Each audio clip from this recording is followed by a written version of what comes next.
Hello, I'm Kads, and welcome back to the free-to-play review. So today's topic is going to be the latest iteration of the summon pool, specifically the supporters summon pool, which looks to be happening about once a year, per my quick review of historical precedent. But we have lots of champions up for grabs. There is no headline champion, but there are a lot of legendary champions, specifically 12 up for grabs, and they're a mix of a lot of really solid support legendary champions. So this is a really good pool to get a champion from if you're not having any of them or some of them. Some of the heavier hitters are, of course, Hilvi, the Rhyme Call, Tormund's partner or companion champion, who is now infamous for being in 9-piece Mercurial, which can be very annoying in the arena. Vinalicia is a very solid Hydra champion. I use her in one of my teams because she's like a super Ugo, so to speak, with the block buff, Seeker's Defense, and buff strip. Mad Hatter, pretty powerful, one of the best ally attack DPS enabling champions in the game with his A2 but also brings Hex and Weaken. Gladecat of the Meltwater has a nice passive for increasing your damage when you're under the veil that he places, but he's also a reviver and a solid buff champion, great in 9-piece protection. You have Glorious Paulus, the single best reviver for the newest faction in the game, the Argonites, but also a decent buff cleanser healer champion. Fabian kind of goes without saying, one of the best, more accessible lockout champions because he was a previous fusion, but still one of the arguably best lockout champions in the entire game for PvP and PvE, to be fair. Duchess, a little bit off meta at this point, but still pretty solid for like Hydra, block debuffs, perfect veil, increased attack, so good for and a revive, of course, for keeping your team running and alive, and her passive can also help you take less damage from AoEs.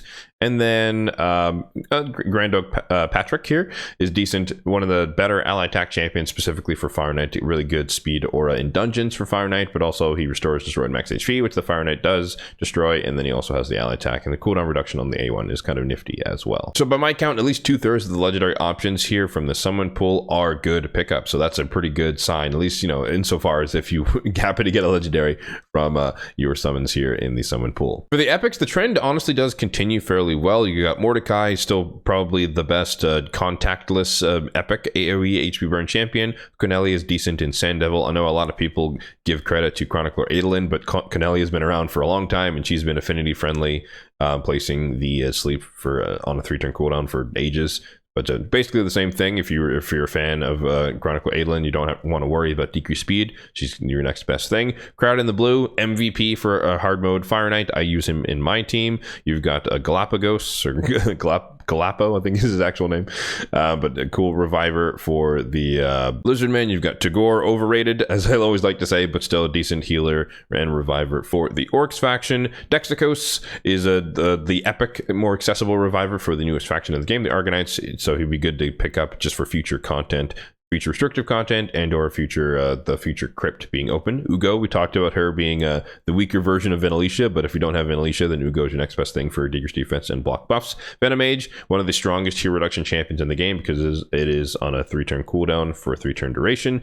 Deacon, one of the best turn meter filling epics in the game, but also one of the best debuffers in the game. And speaking of epic debuffers in the game, speaking of best epic debuffers, right next to him, Stag Knight as well. So once again, a majority of the pool of the epics is also good for just progression and also just utility in various areas of the game. So yeah, all in all, this is a very solid pool that even if you get stuck with an epic, which I always like to say is the most likely outcome, that being a 94% chance to get an epic, 60% chance to get legendary, i.e. a sacred shard, you could still walk away with at the very least a duplicate copy for empowerment of someone you already have, or a brand new epic that is going to help you progress in the game somewhere, some aspect of the game. But then of course there's a small chance, 6% chance, that you get a legendary, which could be a massive help. In my case, in terms of getting a unique champion that I don't have that would be useful to me, I would definitely take, I would take Gladecat, I would take Paulus, I would take Patrick, and I would take Duchess. But honestly, a duplicate Fabian, I would definitely build a second Fabian because he's so powerful. And I see tons of teams that have multiple lockout champions in a 3v3 arena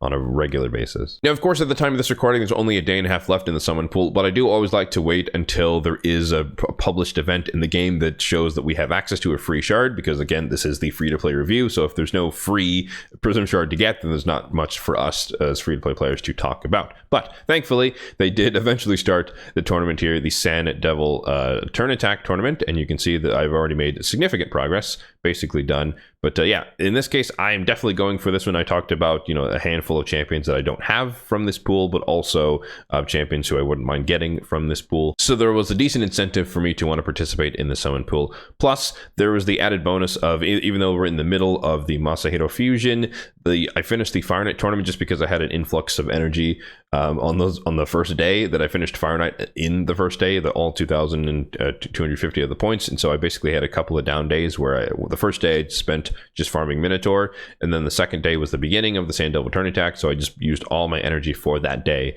on Sand Devil, and we're basically there. I need to run a little bit more to get the last 1,000 points, but basically Turn Attack is done, and I'll have the free summon to be used, I guess, tomorrow or soon in the champion chase coming up for this weekend, which is confirmed to be 2x voids, which is kind of interesting. But anyways, my point here is this one's definitely a good value, and if you want to spare the energy and or the gems to get this done, I do highly recommend it, just because the selection of champions is pretty darn strong overall across the legendaries and the epic champions. That is going to do it for the free-to-play review of the supporter summon pool. Let me know in the comment section down below what your opinion is of the champions in this pool, but also, are you going for this pool? Again, I do think it's a good opportunity to get a potentially strong epic for progression and or just you know, aspects of the game that you might be missing, and it's also a decent chance to get a pretty decent legendary from the pool of the supports here that are up for grabs. As always, if you did find this video helpful, then be sure to hit that like button down below. It really does help out the channel, and feel free to hit the subscribe button down below as well, if and only if you're enjoying the content overall on this channel for more content just like this one in